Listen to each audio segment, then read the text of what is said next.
So, Fleet, it's really good to meet you. I have listened to I watched several of your YouTube videos. Think you have an amazing backstory. Let me go ahead and lay a little groundwork here.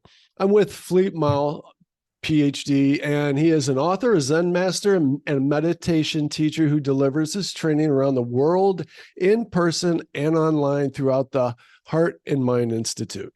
He's an executive coach, inspirational speaker, and social entrepreneur that works at the intersection of personal and social transformation.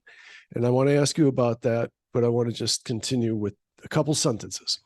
Fleet founded the Prison Mindfulness Institute and National Prison Hospice Association while serving a 14-year federal drug sentence from 1985 to 1999.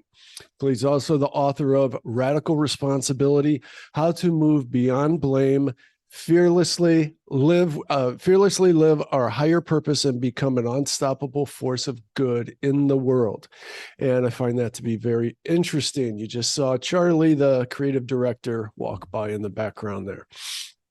Fleet, what you have such an interesting backstory there. I listened to it all. I knew it all. And well, let me lay something down here first. This podcast, Over 50 Starting Over, is just about us getting just a little bit better every day in our lives, professionally and personally. Not trying to shock the world or any one person too much. I know that my audience will be a little more novice compared to a lot of what I heard you speak to in other interviews. You can go really deep, which is great. I love this stuff. And what I want my audience to get out of it is the inspiration of the things that you've done in your life, which is pretty amazing.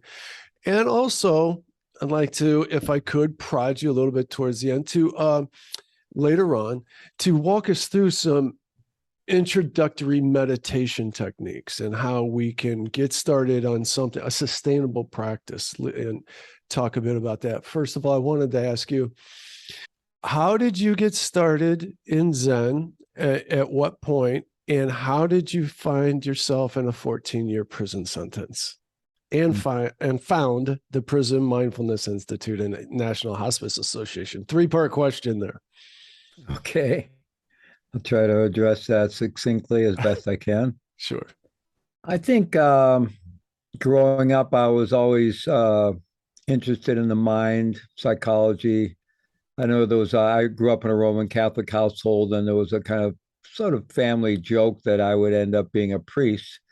It is kind of ironic that many years later, I actually did become a Zen priest. But I think I was always kind of spiritually inclined. But the Roman Catholic tradition that I was brought up in, this is pre-Vatican II, 1950s Catholicism, a lot of fire and brimstone, kind of fear-based theology.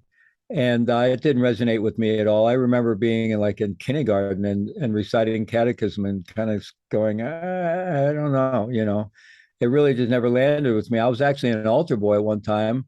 Just it was kind of a thing you did growing up in that world, but I appreciated some of the mysticism of the pre-Vatican II Catholic ritual, the masses said in Latin, the call and response at the high masses with the choir and the incense and the old kind of Gothic style cathedral churches, all that. But I didn't resonate with the theology at all. Unfortunately, after Vatican II, well, fortunately or unfortunately, the theology improved greatly, but they got rid of a lot of the more mystical aspects. Yeah. But at any rate, through my time in prison, we'll circle around to the hospice work. I was very involved once again because most of my patients were Christian or Catholic, taking them to the chapel and developed close relationships with volunteers and the Catholic priests there. And I've been involved in multi-faith work the rest of my life since then. And so I really honor all religious and spiritual traditions. But at any rate, I just wasn't resonating with my own at that time. And the first time I read anything that really resonated with me was in a comparative religion class in my sophomore year of high school. I went to a Jesuit prep school, and they're good educators. And they say they would rather you come out of their educational system as a a thinking, reflective agnostic rather than just someone still believing in kind of a childhood catechismal kind of theology.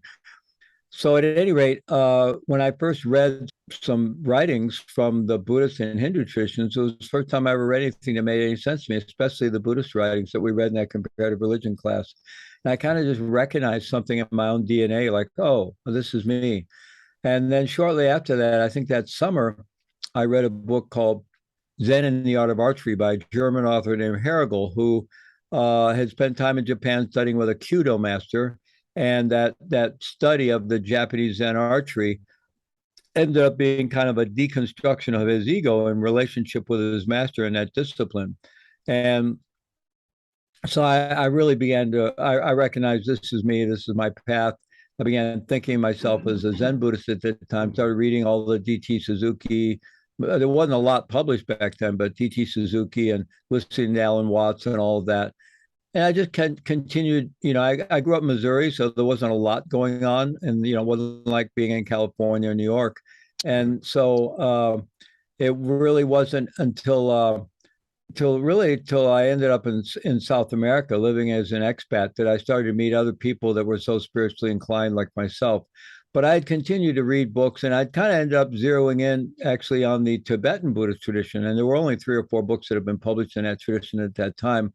And then in 1974, I read about the founding of then Naropa Institute, now Naropa University, which was founded by the Tibetan master Chogyam Trungpa Rinpoche.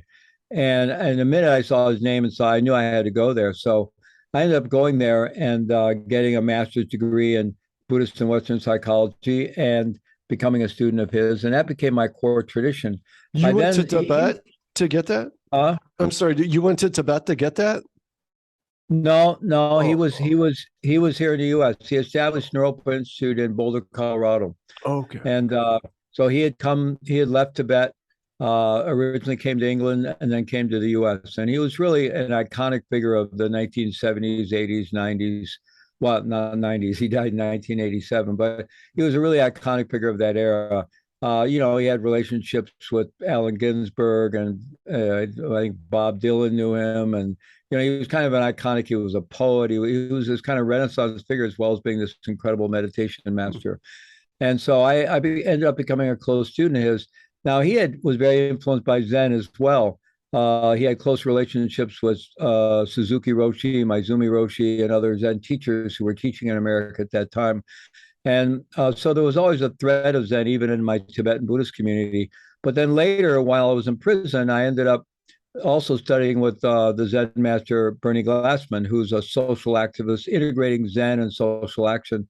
And with permission of my own teachers, I went deeply into that as well. So I ended up studying and practicing deeply in 2 traditions, the Zen tradition and the Tibetan Buddhist tradition, and I became an empowered teacher in both.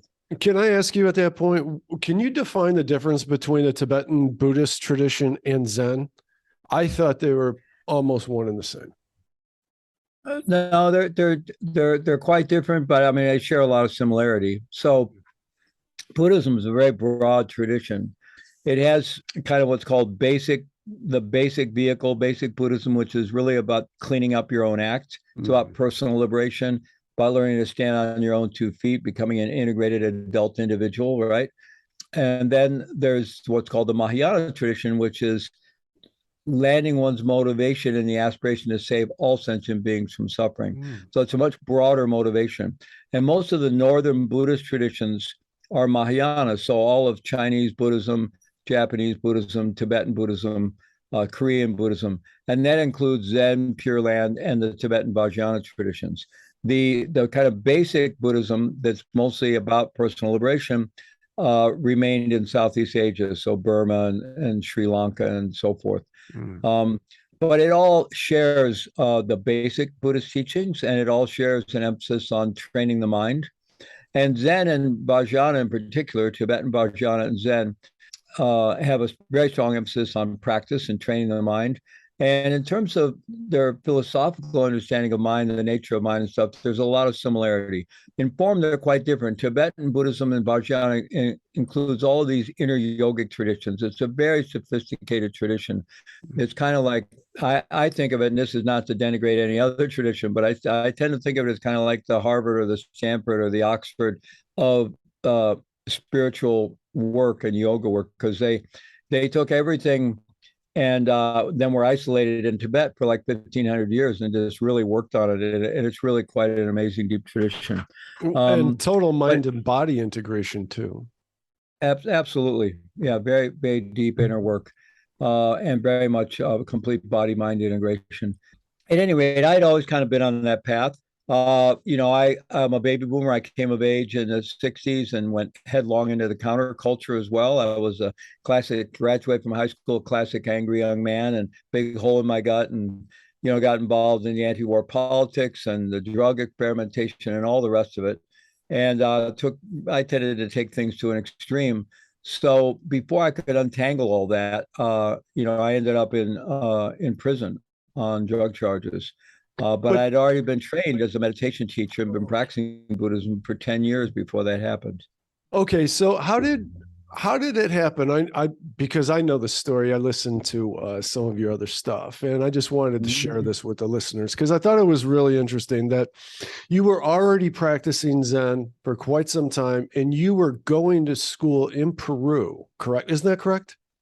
And No, actually, I ended up in Peru as an expat. I just left the country in oh, 1972 when Nixon was reelected. I just couldn't handle living in America, and I was also looking for something real. In my early childhood, things felt, I think this may be common for a lot of people, but things felt very magical and vivid and real. I felt really plugged into reality when I was a little kid. And then sometime around the time I started school, it just all went to gray tones, right? The magic wow, was gone. I just felt empty. And so I was always looking for that. And of course, that took me into alcohol and drugs and yeah. sex and all the rest of it, trying to find something.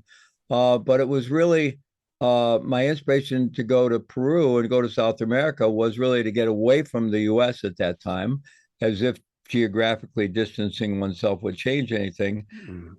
But I was also really looking for something real and looking for something that just felt authentic. And I actually started traveling through Mexico, and I had a stint on a sailboat for almost a year in the Caribbean, but finally made my way down to Peru. And I did find something. There was something environmentally there that was just really authentic and real without any drugs or anything. But I ended up living down there for a number of years, living an expat kind of hippie lifestyle, living up in the mountains as a backpacker. And I ended up, farming and working with the local Indian population. And it was quite an So adventure cool. and quite a time in my life. And the drugs took a kind of backseat. They weren't gone, but they weren't in the forefront. But then, in order to continue living outside the system, I fell into small time drug smuggling. Had the opportunity. Somebody came, wanted something. I knew where to get it. I made a little money. I could live another 6 months or a year down there. So I fell into that pattern to continue living outside the system, and I justified it with all this us versus them thinking that I had going on back then. The whole system was corrupt, and people like me were actually, much more authentic, and I justified this whole criminal attitude, and took me a while to get beyond that. Fortunately, I did. But at any rate, so I was living as an expat, and then I came back to the U.S. to go to Naropa Institute in 1974. And that's when I got very involved in the Buddhist path. But I kept that involvement in smuggling secret. And while I continued that path and got my master's degree and continued on beyond that and got more deeply involved in that tradition, I would disappear once or twice a year and do a smuggling run and continue. And my marriage was falling apart for obvious reasons. And I kept all my problems at bay with the money, right? And I knew I had to untangle this. I knew it all didn't work together, obviously, and I kind of self-medicated around the dissonance and but before I could untangle it all, it caught up with me, and I ended up going to prison. But nonetheless, by the time I got there, I had a lot of training and a lot of experience, and so I was able to actually going to prison was a huge wake up call. It kind of completely woke me out of the confusion of that I've been stuck in. Even though I knew I had to get out, I'd still been kind of just stuck in this, this cycling of not really dealing with my issues and using the money to keep them at bay. And so when I got locked up, I really hit a wall. And the biggest part of it was that my son was 9 years old at that time. He was now going to grow up without a dad. And I was absolutely devastated by what I'd done to him and his mom and to myself and my community. And so I really became committed to turning my life around. And fortunately, I had a lot of resources. I had a lot of training. So for me, that time in prison was an incredibly leveraged time for personal transformation, which for most people, it's just the opposite. It's a very debilitating experience, very traumatizing experience. And it was a very intense experience for me, but I had the resources to make use of that to really go through a path of deep transformation for 14 years. And by resources, you mean the training that you had to that point. Is that correct? The training that I had, yeah, the training that I already had. Mm-hmm. Yeah, this is very interesting because just a couple of weeks ago, I had Doug Knoll on, and I'm getting a couple of podcasts confused here, but Doug was a lawyer up until he was about 40, a highfalutin lawyer, bigwig that left the practice, was unfulfilled, and started doing, he got certified in this peacemaking stuff. And he started going into prisons and taking the hardest of the hardened and turning them into peacemakers. And because what he found is that those people were so ripe for change that they wanted, they all, it was counterintuitive to me because they were already in there,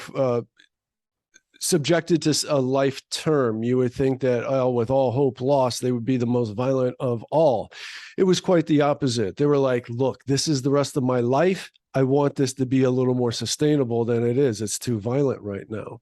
So they were very, they soaked up the idea of finding the tools for themselves to be able to communicate to other people and de-escalate violence and anger and situations like that. So I found this to be super mindful, what you've accomplished in prison during your 14 years there.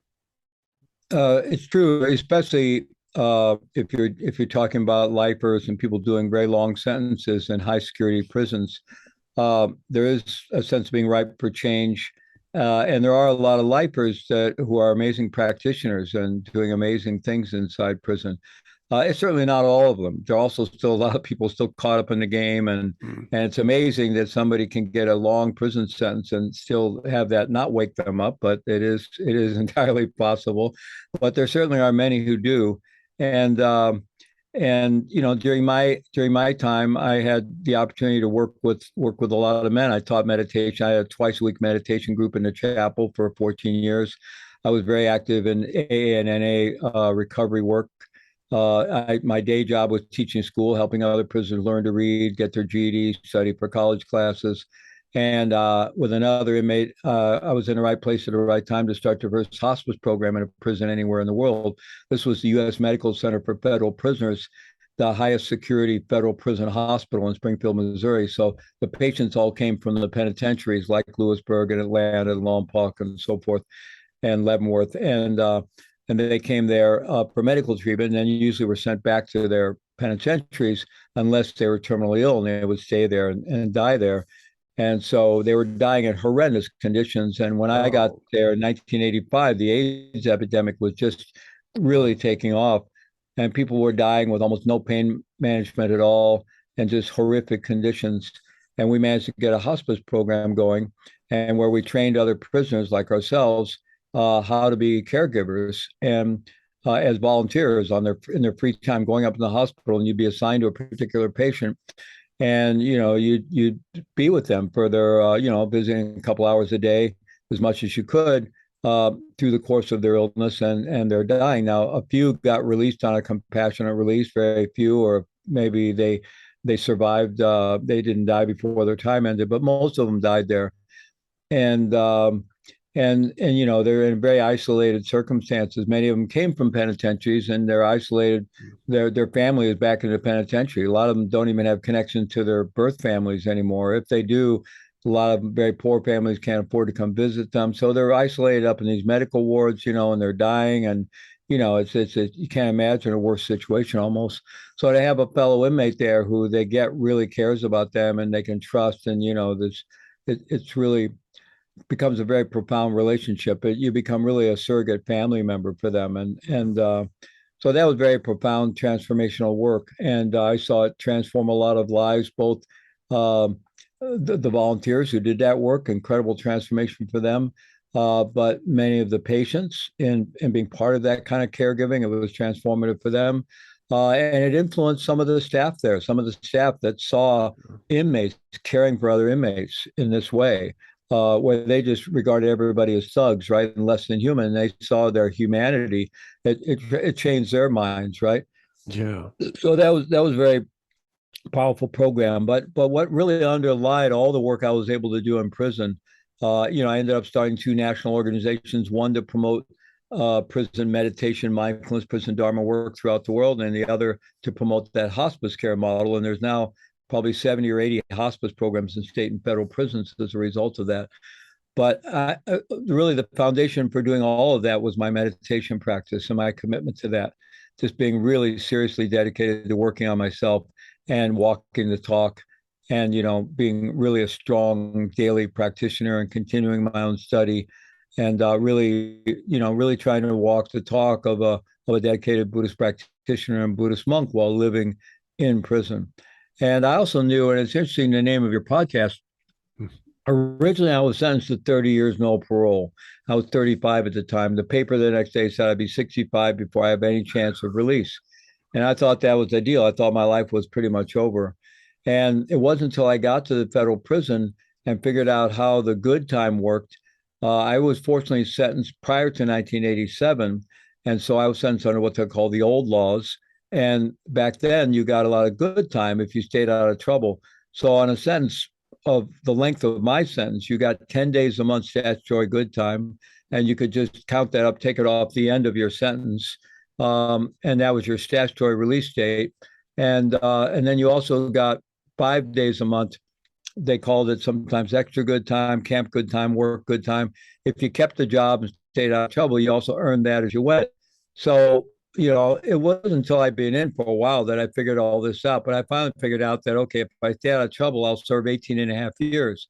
A lot better than 30, but still felt like forever, quite frankly. Sure. And then it took my appeal 3 years to go through the courts. And on appeal, they knocked off one count. I had an aggregate sentence from 5 counts, and they knocked off one. It actually should have given me a new trial, but it didn't. But it did reduce my sentence from 30 to 25. So then I knew I'd serve 14 and a half, which is what I did serve. Now, if you get in trouble in prison, they start taking that good time away from you in chunks. And when you get out, they just treat it like parole. So, I was still potentially on supervision until that 30 years was up. They ended up letting me off a little earlier than that, but I was on supervision for quite a while when I got out. That mindset of doing, long time in prison is because you're under assault the whole time you're there. Your humanity is under assault. On a good day, you have maybe only a half dozen really demeaning, inhuman encounters with your fellow prisoners or the correctional officers. Just things that are assault on your own personhood and your own humanity. It's just the environment you're in. So it takes a lot of resilience and strength to retain your humanity in that situation. And so it was really my practice and the kind of service work I was involved in that allowed me to do that. But at any rate, once I figured out the 14 and a half thing, and I knew that's what I would serve, I realized I'd be getting out just shy of my 50th birthday. Just shy of my 50th over birthday. 50, starting over. There you go. Yeah. And I knew that it wasn't going to be easy to start my life over, coming out with not only an ex-con, an ex-prisoner, but, I had a very serious offense, considered a very serious offense, continuous criminal enterprise, the so-called Kingpin statute. And I could have gotten life in prison for it. I was potentially sentenced anywhere from 10 to life. Now it's anywhere from 20 to life. Mm-hmm. And now after 1987, there's very little good time anymore. So like if you got 30 years now, you would serve about 27. And the only way to get out of that is a presidential pardon. And that's not going to happen, right? Wow. So it's gotten a lot worse, and people have very little to live for in prison. We're getting long sentences unless they discover some kind of spiritual journey that gives their life meaning, even though they're going to spend their time in prison. But anyway, I knew that getting out at 50 was not going to be easy. And plus, the IRS had a judgment against me for $300,000 for taxes on money I'd made smuggling drugs. And so I was going to come out of prison with a record at 50 and in debt. And I go, how am I going to have a life, right? And so I worked really hard for 14 years. It wasn't all just about my life after prison. It was really about how can I serve in this place. But I knew at the same time I was training myself to be able to serve when I got out. Yeah. And I was really dedicated to it. I mean, I for the first 10 years, I slept 4 to 5 hours a night. I was just on fire with getting up early, really early in the morning to practice, studying and practicing late at night. I couldn't get away with not sleeping that much now, and I don't recommend it to anybody, but that's how on fire I was with change. And I led a very disciplined life, both in terms of my own practice and study, but also in terms of my work and service and engagement in that community. And so when I got out in 1995, I mean, no, I'm sorry, 1999, just shy of my 50th birthday, I didn't know what was going to happen, but as a result of the work I did inside, I've had nothing but opportunity ever since I got out. I've been traveling the world for the last 22 years, serving, and all kinds of opportunities to serve in all kinds of arenas in the world. And even in the first year I got out, I was invited to present at the national conference of the American Psychiatric Association. Really? And so, since there was time, when you go you're a presenter at big conferences, they give you a badge and a name. And I used to keep them because, it was a big deal. I'm an ex-con. When you're in prison, that's the low. You're at the bottom of the barrel, right? You're regarded as a non-entity. You're not even human, right? And so, to come out and be able to be invited to present at a national conference, your self-esteem just, goes, your sense of self-worth. So it was a big deal to me to get invited and to be considered as a professional and appear to people like that. And so I used to save those, but eventually I stopped doing it, because I probably presented at, I don't know, 100 conferences since in the last 22 years or maybe more. And now have professional relationships with peers in the fields of the people that I really admired that I was studying while I was in prison. So, it's been nothing but opportunity ever since I got out. How And I'm did you? incredibly grateful for that. Oh, for sure. How did you first ignite that? So you get out of prison. What would be on my mind is what you said. I'm strapped with a $300,000 debt, and I got a record like nobody's business. How do I start making ends meet now? Yeah. How did you open up some doors? Yeah. Well, some of them just opened by virtue of what I was doing in prison. So I'd already started two national organizations while I was in prison. Now I Right. wasn't getting paid by them. And when I got out, and they were both, kind of bootstrapped financially, small nonprofits, right? The one Prison Dharma Network had been operating on a couple thousand a year with volunteers for 12 years. And when I got out, there was some guy that offered us some big grant. It didn't. He ended up giving us a small grant. The big promise of $1 million never happened. He ended up giving us like 30,000. We shared that with another organization, but that allowed us to hire a part-time admin person to start, moving it forward. But I didn't want to take a salary. I didn't want to burden the organization with my livelihood. And a relationship I developed while I was in prison with a man who led a training called The Event and then had a consulting company called New Line Consulting. We brought his training into the prison, and I trained with him. And when I got out, he offered me a job. I'd also been offered a job by Bernie Glassman, my Zen teacher.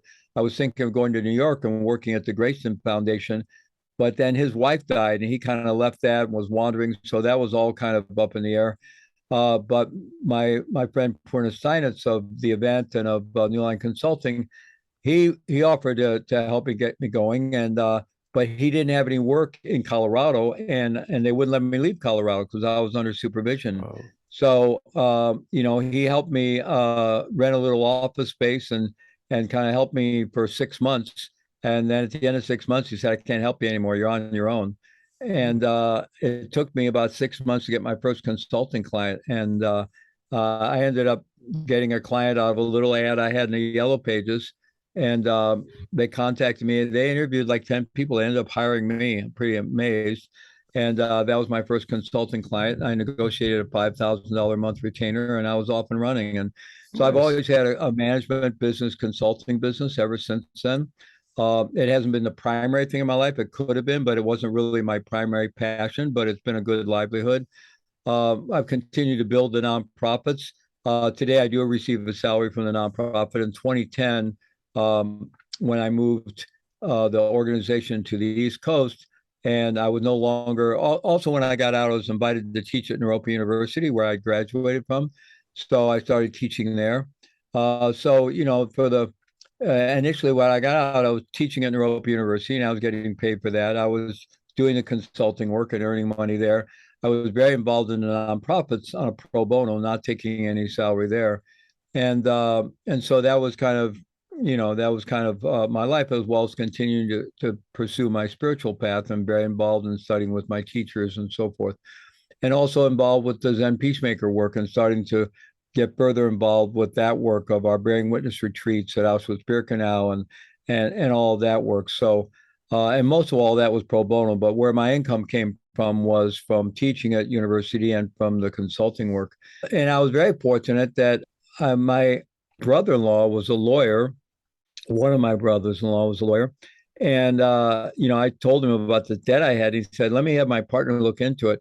And it turned out that if the IRS hadn't filed something to collect or had negotiated an agreement with me in over 7 years, there was a statute of limitations. So it turns out that they filed, and I got a letter back from the IRS saying that you don't owe us anything, and they almost apologized for any inconvenience. I can't believe I'm getting this letter from the IRS. Well, I think that was a big relief, obviously, Yeah. But at any rate, it's just opportunity after opportunity. I started publishing while I was in prison. I had things published in a lot of journals. I was already kind of a well-known person in the Western Buddhist world, and certainly in the world of prison meditation. And so I just kept getting opportunities. Yeah, I worked really hard. I mean, they weren't falling out of the sky. I worked extremely hard, and I have always worked very hard. But I've just been very grateful. It's just been opportunity after opportunity after opportunity. If anything, I've often been criticized that I could have been more successful if I would have just focused on one thing. But I've always been kind of involved in a lot of things, and that seems to be my karma and who I am, right? But so I'm a little more, that problem, more spread out. Yeah, I have that problem. Hey, I wanted to ask you, you're a social entrepreneur. I heard you say something in another podcast that kind of, you were taking me down one road. I'm like, are you really going there? And it wasn't where I thought you were going. And I think this is going to touch on it. You say you're a social entrepreneur that works at the intersection of personal and social transformation. What does that mean? Well, my work with the criminal justice system is very much about trying to transform that system. Now, we're also ministering to the people stuck in the system. We're trying to help the people stuck in the system, help them transform their own lives. But we're also, in doing so, we're really trying to change that system and show people that people can change and a system could change. And today, we're not only working with prisoners, with at-risk incarcerated returning youth and adults, we're working with the correctional officers, the probation and parole officers, police, prosecutors, public defenders, judges. We're working with all of them, and we're bringing mindfulness-based training of all kinds, mindfulness-based emotional intelligence training, mindfulness-based wellness and resiliency training. And I think we are really influencing the system as a whole.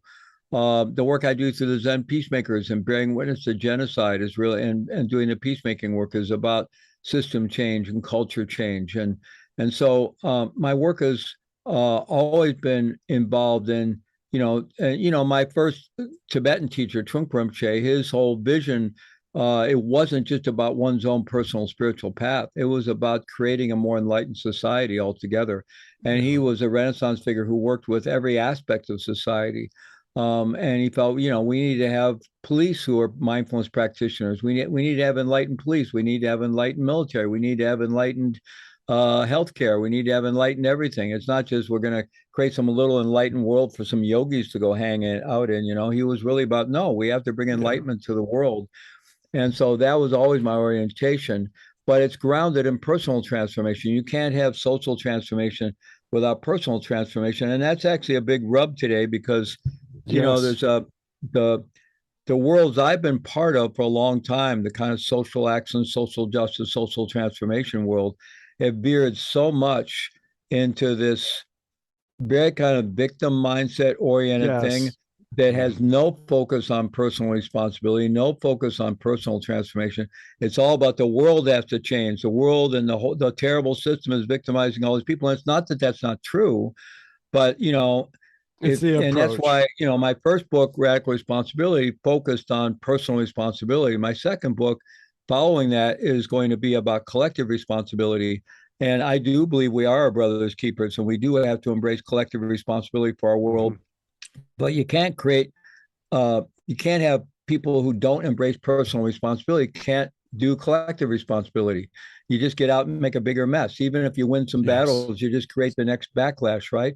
And we see that now on our whole political spectrum getting so polarized. Yes. The left, the extremes of the left and right have taken over, and the kind of reasonable discourse in the middle has just shrunk to a very small bandwidth, right? Yes. And so, you got these extremes on the right and left. And, I've been a more left kind of progressive, a Democrat and liberal my whole life. But today, I don't know where I am politically in terms of actual policies, but I just believe in reasonability and compromise and having real conversation and dialogue.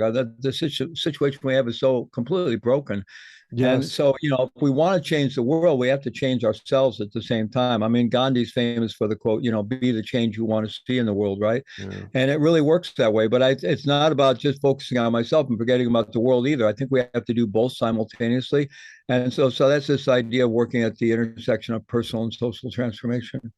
Yeah, and you answered that more perfectly than I thought you would have. Because when I heard about it, I read about you coming from a social justice angle, criminal justice, law enforcement reform, I was going, oh my God.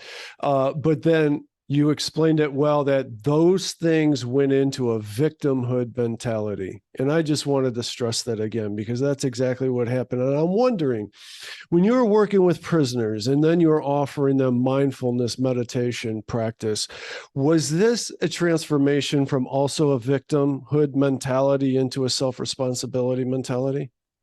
Yeah, this will give a good example, I think, for your listeners. And even though I'm talking about what kind of where the left has gone, as well as the crazy right. I mean, we Oh got these yeah. pseudo religions now. We've developed such a kind of empty cultural landscape, unfortunately, because we're in the era of postmodernism, which just deconstructs everything. It deconstructs everything, and Yes. unfortunately, unlike Buddhism, which is trying to deconstruct things into the ground of our true being, of Buddha nature, or Christ nature, Krishna nature, the divine. Instead, postmodernism deconstructs things down into a nihilistic materialism where there's nothing to believe in, nothing to count on, nothing. And so we have this You're society that's left with very empty. nihilism. So these pseudo religions are arising on the right. On the right, you have Trumpism and QAnon. On the left, you have wokeism and all the rest of it. And they're kind of mirror images of each other. They are. I sympathize with what, the so-called woke people and stuff. So I sympathize with a lot of their causes. I just think their strategies are completely wrongheaded, right? Right. And so, I don't want to demonize them. I think they're inspired, they're inspired to have a better world. They're inspired to end racism. They're inspired to end poverty. They're inspired to, but I don't think their strategies are going to get us there. I think their Well, strategies are going to take us into greater divisiveness, I agree. right? I disagree a little bit in the fact that I think that wokeism feeds on a kind of a newfound narcissism that permeates our society largely because of social media. It taught people that you can be the moral authority if you find somebody, a person, usually a family member or a friend, that you're going to throw under the bus and stand on their corpse, that use it as your soapbox and claim how you're morally superior to your friends, family, and other There people. is there is a lot of that, but I try, being a Buddhist, and what the ground of the radical responsibility model that I really is kind of the container for all the work I do, is a profound experiential belief in the basic goodness of all beings and all of life and all of humanity. So, I try to really give everyone the benefit of the doubt and realizing they're coming out of their own confusion and suffering. And yes, there's, narcissism is a part of the human. We all suffer from it to a degree. Obviously, it's called having an ego. But then there are the extremes of it. And yes, I believe there's a lot of narcissism evolved in the social justice warrior kind of wokeism movement. I think there's a lot of narcissism involved in what's going on the right. I mean, Trump is your classic narcissist. I mean, clinical narcissist. And so, but anyway, let me come back to when I go into prison, because I think this will illustrate it. So when I go into a prison and work with prisoners, I want them to get a number of things. One is I want them to get that I don't see them as any different than myself. I'm one of them. They're my brothers and sisters.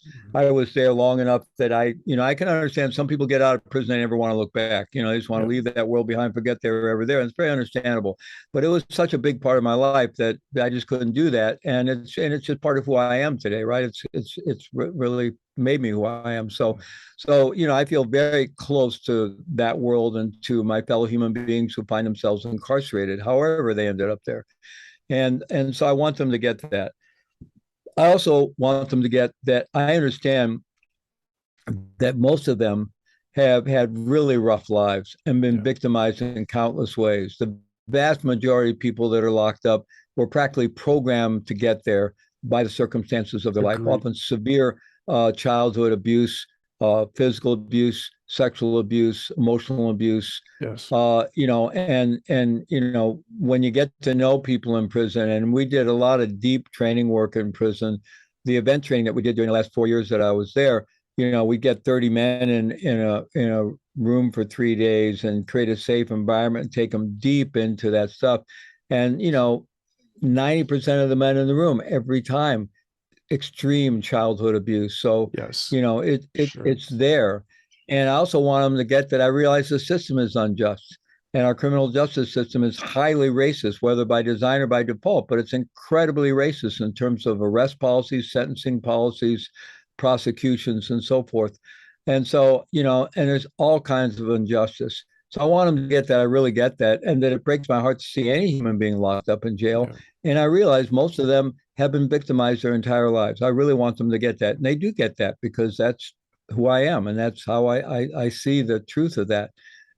At the same time, I also really passionately want them to get that despite all that, the only thing that's going to change their destiny, their future, is the actions they're taking today, tomorrow, and the next day. That's it, right? That's the only way out for them. The only way beyond for them is to focus on what can they do to turn their lives around. What can they do to make it about not just about them, but about serving humanity and developing a bigger vision for their lives, a deeper vision for their lives that's going to take them beyond all the gnarly trauma of their victimization and all the victim mindset stories and get them into thinking bigger and believing in something bigger and doing the work to heal themselves. And they may need a lot of healing. And maybe they want to get out and change the system. But if they want to get out and really deal with all the injustices, they're going to have a lot better, more success at that if they train themselves to be a highly personally responsible, accountable person who doesn't live their own victim story, but does their own healing work and embraces, okay, this is what I got. Everybody has their destiny as a human being. We with no human beings would experience a lot of the stuff that human beings have to experience. But, here we are. And so what am I going to do with the cards I got dealt? And then if you want to get out and change the world, get out and change the world, but don't do it as a victim. Do it from that place of empowerment, right? And so that's the message I bring into prisons. And they do get that because more so, and, I hate to get off on a big tangent here around the social justice warrior thing, but, a lot of my fellow activists out in the world who are caught up in that mindset are mostly very privileged white people. Yes. And we have to do this training in terms of the prison work all the time. We train prison volunteers because a lot of people that get inspired to do prison work these days are liberal-minded white folks who come in and they think the prisoners are all victims, the guards are all, a bunch of Nazi stormtroopers, the system's unjust, and I'm going to go in there and save these poor prisoners. And that's the last thing the prisoners want. Is somebody coming in and treating them like victims, right? And so we train them. No, if you're going into prison, you're going there to serve everybody. everybody in there is a human being. You're in there to be a positive influence for the correctional officers, the administrators, the chaplains, the prison, for everybody. And you're going to do that by being straightforward, by being by actually focusing on what you have to give, which is the mind training practices, the meditation practices, and not treating people as victims. Because when I come in with that mindset that I'm describing, the incarcerated people, the men and women who are incarcerated, they just eat that up because somebody's relating to them as an adult. Yeah. They're not treating them like some poor victimized child that can't take care of themselves. Somebody is talking to them, giving them the real truth and speaking to them as an adult, but doing so from a place of compassion that recognizes what they've been through and what they are going through and all the injustices in it, but actually points to a way out, points to a real way out for them.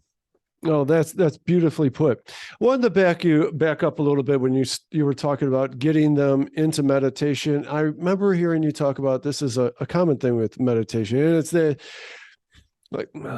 to back up, the definition of anxiety, I've heard it put this way. This is what I believe is you're either dwelling on the past or you're laminating about what should be, could be in the future. You're not in the present. And you somehow, I heard you elsewhere, tie this in with what you called the blame paradigm. And when you went far with that, because we're talking about a victim mentality and then blaming other people for it. And there's a lot of reasons to get sucked into that because of the abuse that we have been, undergone throughout our lives. But when you get to a little bit past that, and then you get to the part where with self-responsibility, to take that to a higher level, you got to stop blaming yourself. And that's what really struck me. That really moved me right there. Can you explain a little bit more about that? I think that's really getting a higher level right there when we stop getting out of our self-imposed guilt and shame of blaming ourselves for our past actions, I suppose. Yeah. Well, you've pointed to two things there, and we'll circle back to the meditation. And I think I know you wanted me to offer a little instruction, so we'll circle back to that pretty quick. But around the blame piece, I feel there's a lot of good things about our culture. I don't mean to demonize our culture, whether it's Western culture, American culture. And there are some threads of some really not great stuff that run through it. And primarily this focus on blame and shame. Yeah. And a lot of it has to do with that more particular theology in Protestant Christianity. This is not all of Christianity, but the Calvinistic kind of the fallen humanity, complete depravity kind of view that we all carry this sin and we're all so that view is like absent some external coercive force, we're not going to behave well. In fact, we're dangerous, right? And so it's and what's that coercive force? It's shame and blame and punishment, right? So that really that stream, the culture buys into it on different levels, but it's kind of all pervasive. And so a lot of our institutions are all shame and blame based and punishment reward based. And it's like there's no trust in the basic goodness of humanity and in our own basic goodness.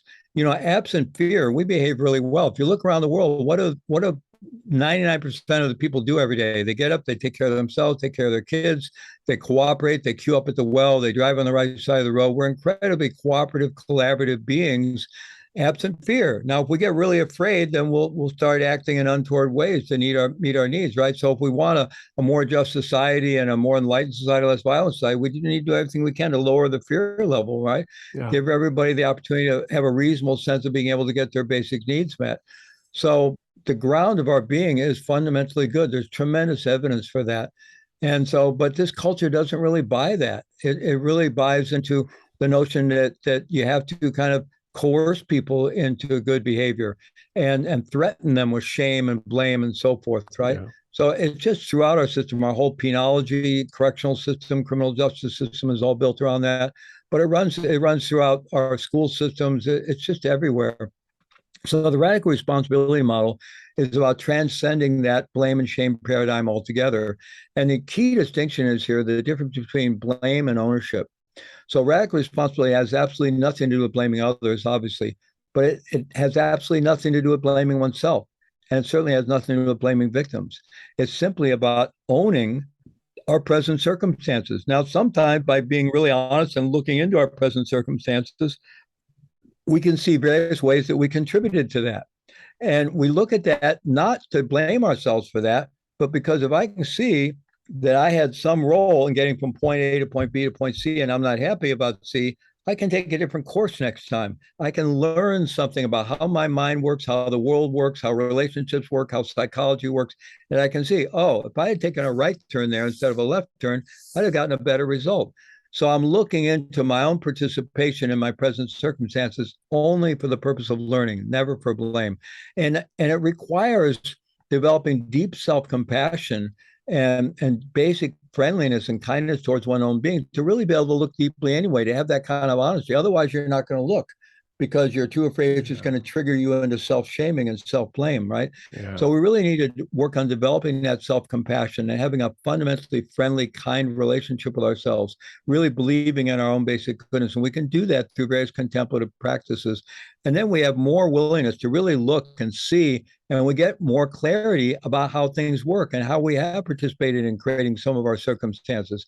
But then we may see some circumstances we can't, no matter how honest we get, we can't see we had anything to do with it. And everyone would agree, right? Unless it's past life karma, and who knows about such things, right? Even if that's true, or what difference would that make, right? We can't see we had any role to play in that circumstance in our present life.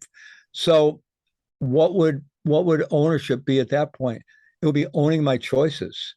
I have a choice. How am I going to work with this circumstance? Maybe it's completely unjust. Maybe it should never happen to anybody. Maybe we wish it would never happen to anybody, but here it is. It's in my lap. I don't know how it got there. Maybe it shouldn't be there. Maybe I had nothing to do with it. But at some point, the saying question is, what am I going to do with it? Am I going to let it take me down? Right. And of course, things do take people down, and we want to have tremendous compassion for that. It's not about going to somebody else and saying you need to get off your victim trip, because they actually may need a lot of validation that they've been victimized. They may need a lot of support, and who knows what's going to give them the ability to rise beyond that. But we know if they never do, it's going to be very limiting for their life, to say the least. And in some cases, it's heroic to get, but people have heroically transformed the most horrific circumstances anybody could ever imagine being in. So it's entirely possible. But we're really talking about ourselves, not about others. And we have the opportunity to do this all day long because we're constantly going into our victim story about all kinds of little stuff all day long, right? Yeah. So we have all kinds of ways to practice with the little stuff, and then we can work with the medium stuff, and then we can work with the really hard ones and figure out, okay, this really sucks. This should never have happened. This is terrible. This is, okay, what am I going to do? Because at some point, that's the only salient question. What am I going to do?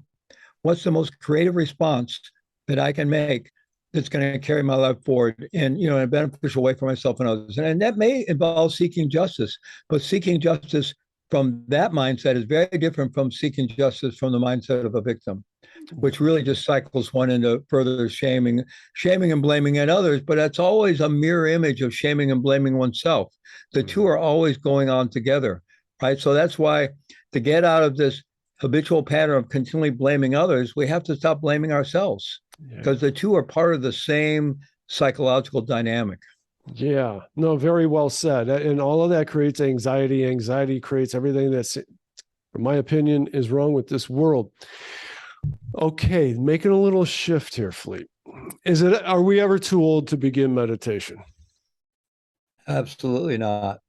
Absolutely not. What would you say to somebody, the average everyday person that says that's a bunch of hooey and I don't need that, or the person that says, I wouldn't even know how to get started. I've tried to sit quietly a little bit. I just can't do it. I'm talking real rudimentary stuff there. Yeah, well, what you said about anxiety is kind of a doorway in, because you described anxiety as ruminating about the past, worrying about the past, worrying about the future, fantasizing about the future, not being in the present moment. So mindfulness training and meditation training is simply about learning to be in the present moment. And so if we're in the moment, we're not creating all that anxiety for ourselves by ruminating and worrying about the past or the future, because we're here in the moment. Now, we know neurobiologically today that there's neural networks in our brain that when we don't direct our attention, it's called the default mode network. And we're not demonizing that. It has legitimate purposes in our evolution and in the brain. And it can be involved in kind of free association and some creative processes. But mostly what the default mode network does, it's active when we don't direct our attention, right? When we're just, letting our attention go wherever it goes, we're distracted and so forth. When we're not, directing our mind, directing our attention, the default mode network is active. And this is from current neuroscience. Well, what does the default mode network do? It loves to time travel. It loves to go into the past and ruminate about the past. It loves to go into the future, fantasize about the future, worry about the future. It keeps up a running commentary about the present, or at least the footprints of the present. It's all about having opinions about everything and thinking about myself and what other people thinking about me. It's that noisy brain, it's that squirrel cage up there between our ears that produces all of our stress and anxiety, right? And then we contribute that out into the world, and we create a whole society grounded in stress and anxiety, right? So how do we get out of that? By coming into the present. And there's another neural network called the task positive network. And when we direct our attention, it activates the task positive network. And these two are mutually inhibitory. So to the extent that you bring online the task positive network, the default mode network starts to go offline. Now, we all know this already. Let's say you're trying to do something that requires a lot of concentration, like you're trying to thread a needle, right? Or, you're trying to, in a very difficult place, trying to get that screw in and hold the screwdriver, so or you're trying to, bait a fish hook, or you're trying to return a serve or hit a fastball, whatever, something really requires concentration. We know that at least for a moment, when we exercise that concentration, the mind gets really quiet. We know when we're really focused, that noisy, crazy mind, it quiets down. So we all know about this relationship. We know about it experientially, even if we haven't heard the terms, of this mutual inhibitory relationship between the task positive network and the default mode network.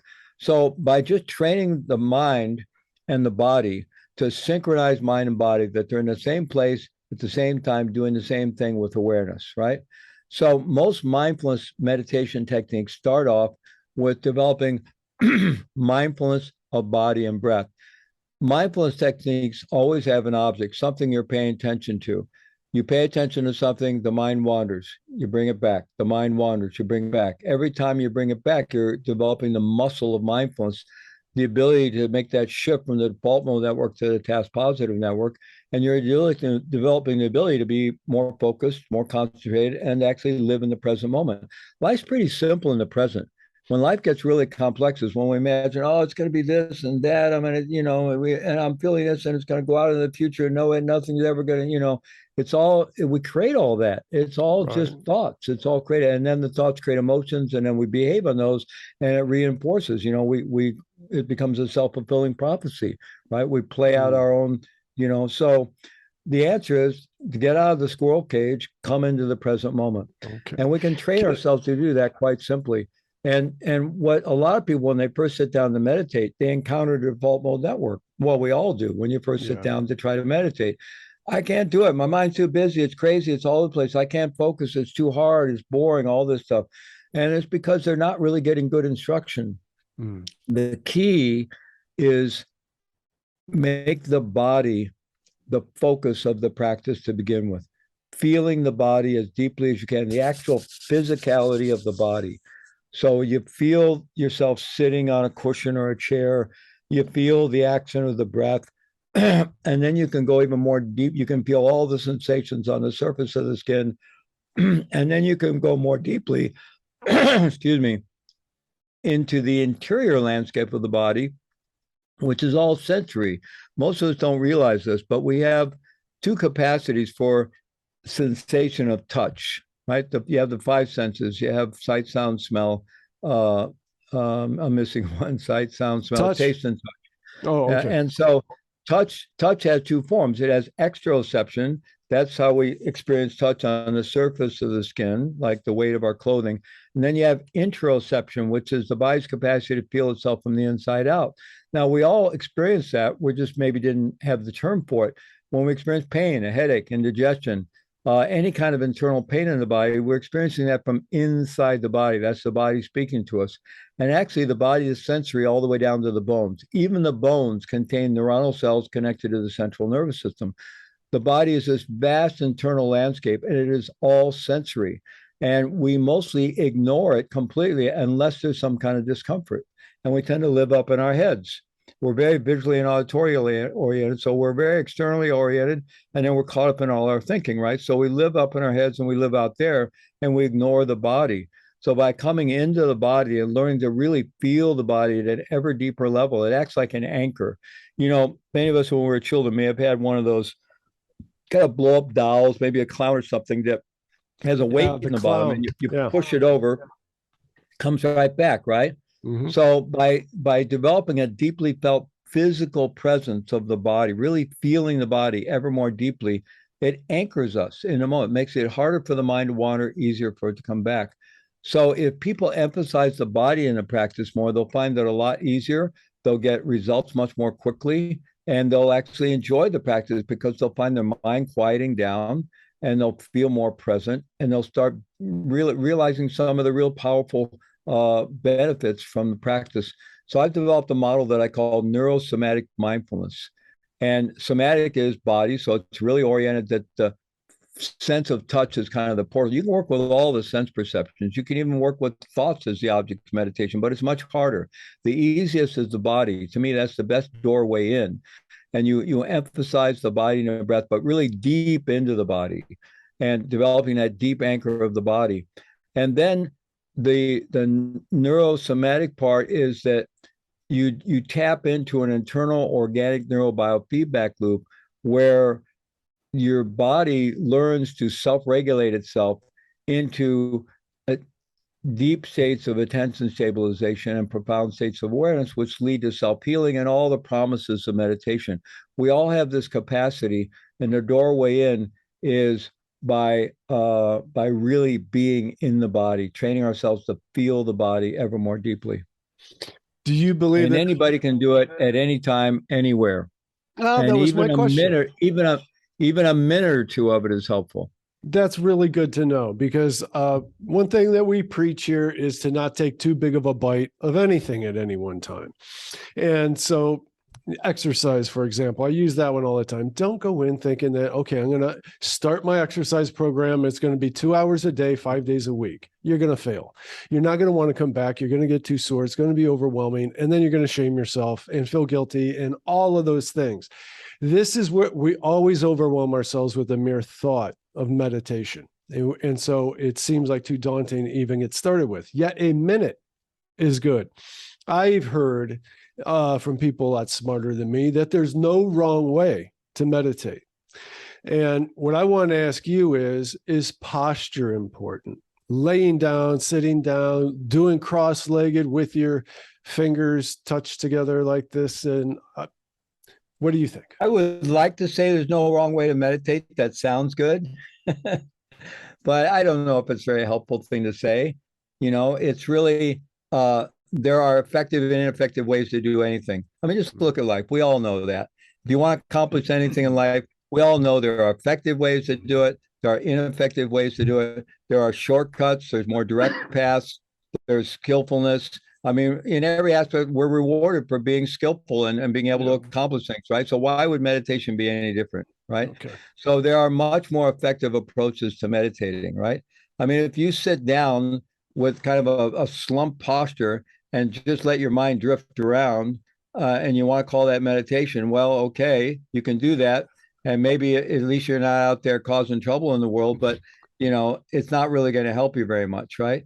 You know, it's training. It's mind training. It's training. Just like when you work out, you can have effective technique and ineffective technique, right? If you're going to spend a half hour working in a gym, you're going to get much better results with good technique, which is why it's often good to get a trainer that can train you how to whether work with machines or free weights, whatever you're doing, to use really good technique, because you're going to get much better results in a shorter amount of time with less effort, right? And actually some effort you can make can be completely counterproductive. Like if you don't balance your workout routine with recovery, you're not going to get the muscle development you're looking for. You can actually go the other direction. You could harm yourself, right? So it's the same thing with meditation. There's good technique.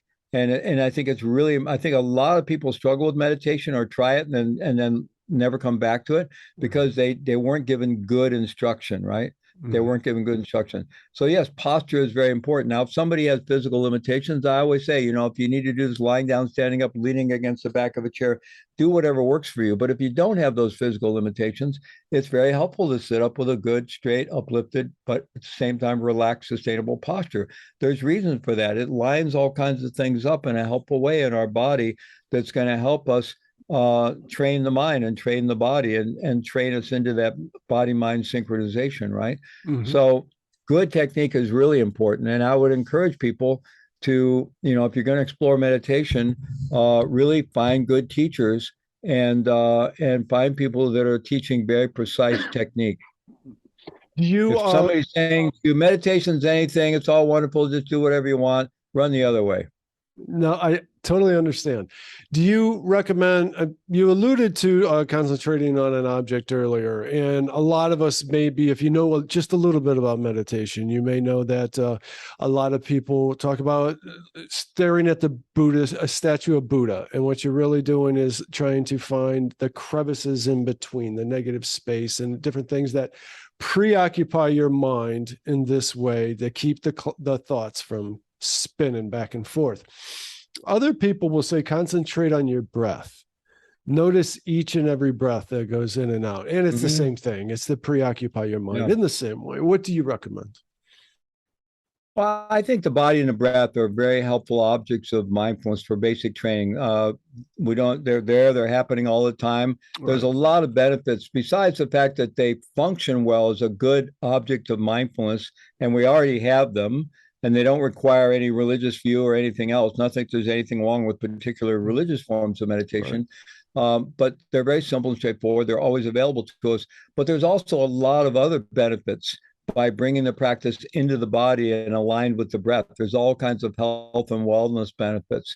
So I think mindfulness of body, mindfulness of breath is really the way to go. Now, there are all kinds of meditation techniques and lots of advancements, individualization. There's all kinds of stuff, and I do a lot of it. But the core training is really about being in the body and training yourself to be present. And it's hard to overstate the power of that, because most of us live our lives in this constant drama going on in our heads, right? Yeah. There's just this never-ending daytime soap opera drama reality TV show going on between our ears, and we never get a break from it, right? And we kind of navigate it as best we can, and but basically we're a victim of our own conditioning. And all that is driven by childhood conditioning that we had nothing to say about. We got it all before we were 7 years old, and the interface between that childhood conditioning and the world around us. And we think we're these free thinking, autonomous adults, but it's not. We're just living in a pure state of conditioned reactivity all the time, and it's pervaded with anxiety and suffering. So if you could ever have an experience of not being in that, like stepping out of that reality TV show for even a minute, really being out of it for even a minute, it's illuminating. It is such a relief. And it's so illuminating to see that whole thing is just this reality TV show, right? Now, it has a lot of momentum to it. It's not going to go away by wishful thinking, but just even spending a few minutes a day where we're not in that.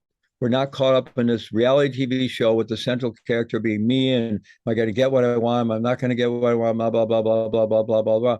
Just being free of that for a minute or two a day is incredibly liberating and restful and encouraging. And the more time we spend in that non-me drama space, we begin to connect to a deeper level of our being, where we begin to connect with our own innate goodness, and we realize we're not broken. We don't need fixing.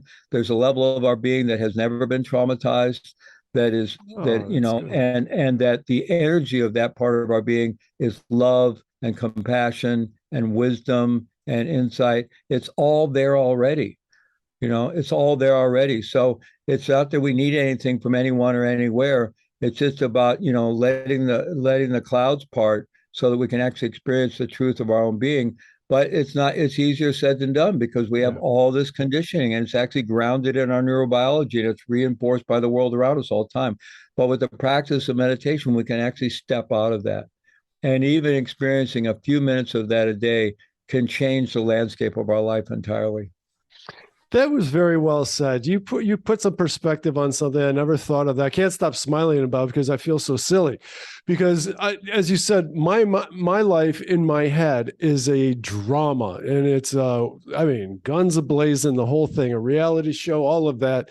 And if I stand back and look at how my typical day went, it's arguing with a couple people on the phone about some things, real minor, and doing a heck of a lot of research work and doing a podcast and marking up the podcast. And anybody watching me throughout my day would say I had the most boring day ever. But to me, it's drama and damn near trauma. So what I can get out of doing a couple of minutes of meditation per day is reconnecting with a part of myself that isn't so damaged from my childhood conditioning, and seeing that there is a peaceful, loving human being in there. I'm just repeating Absolutely. what you said, but it needed to be said again. No, absolutely. And from that place, we can gradually do the healing. We can heal those disowned parts of ourselves and the traumatized, hurt parts of ourselves. But it's really helpful to be able to have contact with that part of ourselves that is not traumatized, is not damaged, and has all the resources we need for healing and wisdom and so forth. And it's readily available to us. It's just getting beneath the noise. And And basic good mindfulness of body, mindfulness of breath technique will get you there with just a little bit of practice. But I can't emphasize enough, because a lot of times, even when people are introduced to basic mindfulness of body, mindfulness of breathing meditation, the instructions don't emphasize the body enough.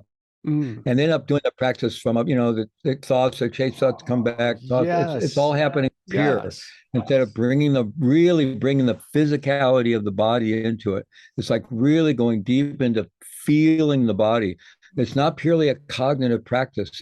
It's a practice that you're physically feeling, and that's what helps ground us, and that makes it a lot easier. And then we'll begin to experience those moments where we're not caught up in that drama, and then we'll be curious. Okay, what's there when the drama's not there? That's interesting.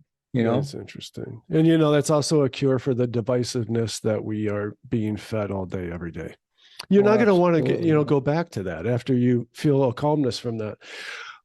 Fleet, do you have any recommendations on where, assuming some of our listeners are liking what we've been hearing and want to go a little bit further, do you have any recommendations on where to go? Do you have any offerings?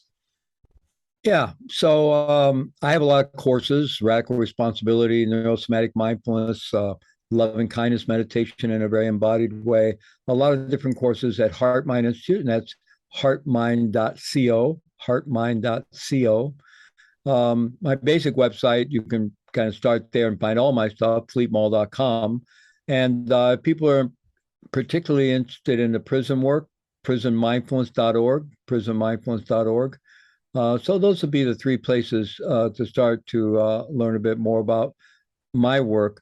One of the things that I do through Heart Mind Institute is I put on a lot of big online summits. So we have a global resilience summit that we do every spring. We'll be doing a fourth one this coming spring, but the past ones are still available. And it's like some of the top leaders in the world around mindfulness and emotional intelligence and resilience and wellness and so forth. Really, really brilliant stuff. We're doing a summit this October on the emerging psychedelic assisted therapy movement, which is showing tremendous Interesting. promise. Oh, there's And so much going on. it's interesting what's happening with people experiencing, safely guided, therapeutically guided Mhm. sessions with psilocybin or MDMA, things like that. Is that what happens there is similar to what's happening through training your mind in meditation. It's suppressing the default mode network, and that whole agency that it reinforces the sense of self and the ego and all the anxiety and all the drama that goes offline, and people are able to experience non-egoic states. And a lot of the trauma can arise, but rather than being re-traumatized by it, people witness it and change their relationship to it because they're not in that egoic state. Right. So there's a lot of people are discovering there's a lot of similarities between safely guided therapeutic psychedelic experiences and the meditation experience. There's a lot of crossover. And of course, there's a lot of people doing both. So there's a I lot of heard amazing things going on in the world, and people can find all that work through Heart Mind Institute. Very interesting. I heard about the psilocybin experiments and DMT and things like that, the psychedelic experiments that some people have said it, a lot of people have said it was the most profound experience of their life changing. And people have been treated for alcoholism and other addictions through that very successfully. And a lot of people, I heard someone say too, I don't remember who, but said, why meditate when I could just do some DMT? Why meditate for 10 years when I can get there in an afternoon with DMT? Something like that. Yeah, because you don't want to have to pop DMT for the rest of your life. That's true. Back to that original quote. Regardless of how profound experiences we have, whether they're naturally occurring in nature, or whether they happen through a psychedelic substance, we still have to integrate it for it to become part of our life and to really change how we live our lives. And meditation is a wonderful preparation and a wonderful integration practice. But also, people have gotten to all those same experiences through meditation alone without the use of psychedelics. So that's not, I think it's all useful, but there's no substitute for training ourselves. No, there's not. You can't expect, is there ever going to be a pill you could pop that after the pill you'd be a master violinist, or you'd be, Michael Jordan on the basketball court? No, it takes training. Training. Yeah. It's the psychedelics right now are just getting on the other side of the demonization, and we're starting to see the promise and interest in it. So there's a giddy excitedness about it, but you know what? It's too early in the experimental research phase, I think, to get too giddy about it. Well, there is tremendous promise. I think there is tremendous promise. I agree. And for healing people dealing with really difficult to treat depressions and addictions and anxiety disorders and so forth. I think there is tremendous promise, but again, it needs to be done in a good way and held in a good way. And meditation is always a great adjunct to it, because it's training. Training is what gives us freedom, right? We know when I was young, I heard this a lot from my father, but we just missed each other generationally, right? And so, sure. I ran the other way as fast as hard as I could. And to me, the idea of freedom was being able to do whatever the hell I wanted, whenever the hell I wanted to do it. Well, that's a prescription for just addiction and complete disempowerment and disaster in your life, right? Real freedom and joy comes through self-discipline and through training ourselves. And I really think, what are we here on the planet for? For me, it's we're in training. What are we in training for? We're in training to be human beings and to live and to die well. I think of myself, and it's not like I'm, just training to get somewhere. So I hate the training, but it's going to be a good outcome. No, you fall in love with the training itself. That, being in training, so to speak, means you're really engaged in your life, right? You're in the game. You're really engaged in your life. So I'm continually training myself physically, mentally, psychologically, emotionally, spiritually. I think that's what our human life is all about. And that's what allows us to be really fully engaged in our lives, and to have, not even have to really search for meaning. Life becomes incredibly meaningful in the moment because we're thoroughly engaged in it. And it's an incredible adventure. But we're engaged because we're training ourselves to have the ability to do that. If you think about the example of, let's say an NBA basketball game, or an NFL football game, or even a NASCAR. Like if one of us, even if we were aspiring, wannabe athlete or hobbyist, if you were out there in the middle of an NFL game, and they put you out there in the field and they hike the ball, you wouldn't even be able to function. It would all start happening so fast, you'd be flat on your back somewhere. They probably have to haul you off on a stretcher. Yeah. Same thing, maybe you think of yourself as a pretty good court player. If you were suddenly on the court in the middle of an NBA game, you would just you couldn't even function. It's all moving at a level that you couldn't even grok, right? Same thing, you're suddenly in a race car that's going 180 miles an hour around a race car. You couldn't function, right? So we have to train ourselves to be engaged in life at a higher level. And life is like that. Life is that NFL football game, that NASCAR racetrack, that NBA game. Life is incredibly complex. It's moving very fast. It's not going to slow down. It's constantly changing. It's getting ever more challenging. And so if we really want to be alive and really be engaged in life, we have to train ourselves to do that. You said something so profound just a minute ago that I want to repeat it. That you said, instead of being out there looking for the meaning of life, your life is going to find meaning. when you train yourself in this way. I have thought about for a long time, I'd like to do a side podcast or the whole podcast, just call it, What is the Meaning of Life? And bring guests on that have their own profound answers to that. But that was a really good one. I'll attribute that to you. I want to ask one final question. It's going to be turning directions a little bit. It's back to the hospice care, I do believe. What do you mean by, I don't remember where I heard it. I typed it down. I didn't want to forget to ask you. What do you mean by contemplative approaches to end-of-life care? Well, it's everything we've been talking about. It's both for caregivers and for people who are approaching the end of their life. I see.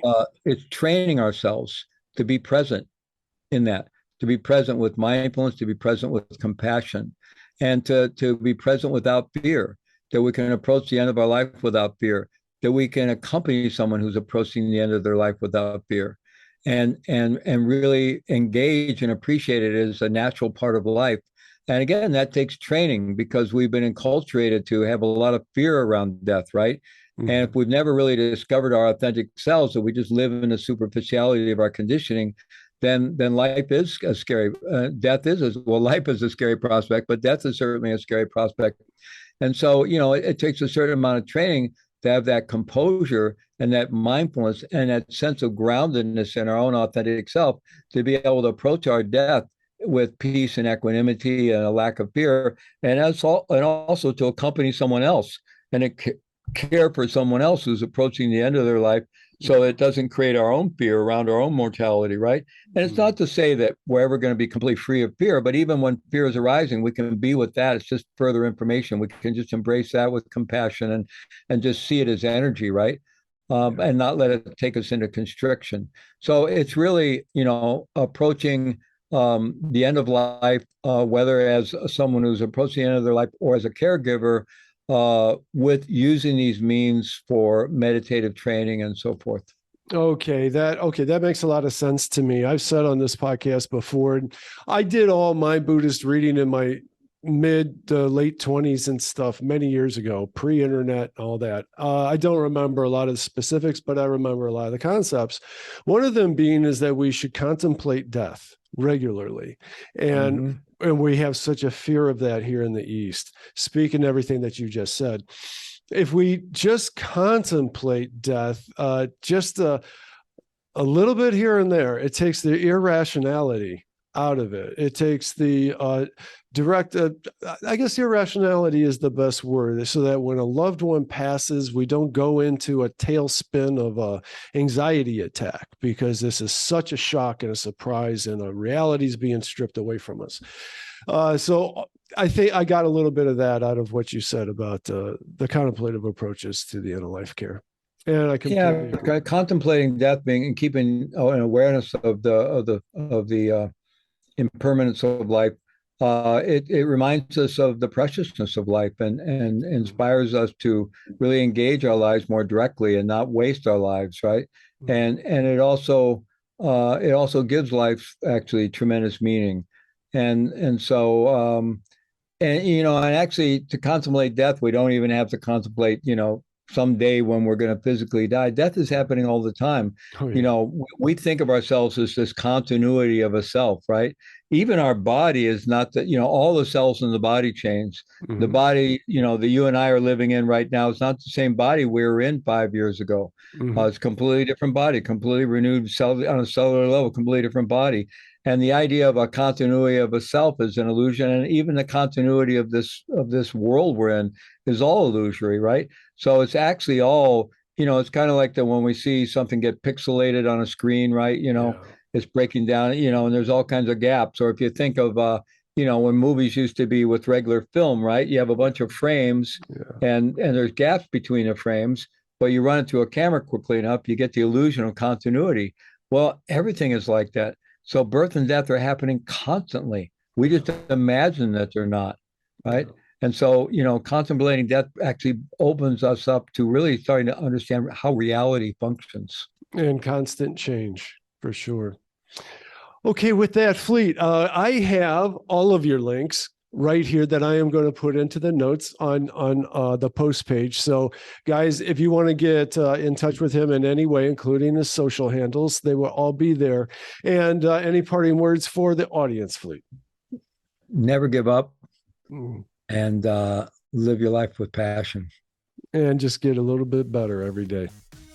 All right. With that, thank you guys. And go to over50startingover.com. Sign up there and you get all of this right to your email box as it happens.